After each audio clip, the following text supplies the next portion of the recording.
LOGIQ supports the automatic detection of relevant events in your log stream.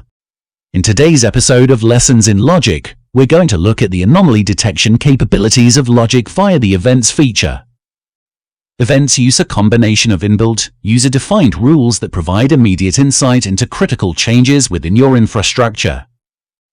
We'll begin by navigating to the Events page, where you'll see a list of events that have occurred based on the application name, namespace, level or criticality, created time, event message, time, and group name. You can search for events using the pattern search functionality.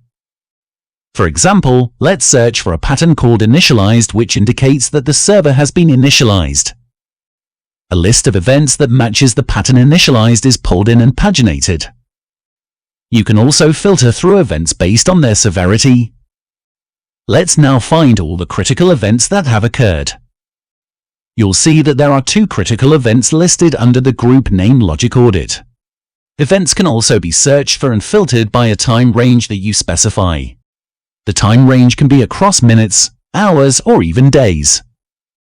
Let's look for events that occurred during the last 12 hours. You can also search for events based on their group name or namespace.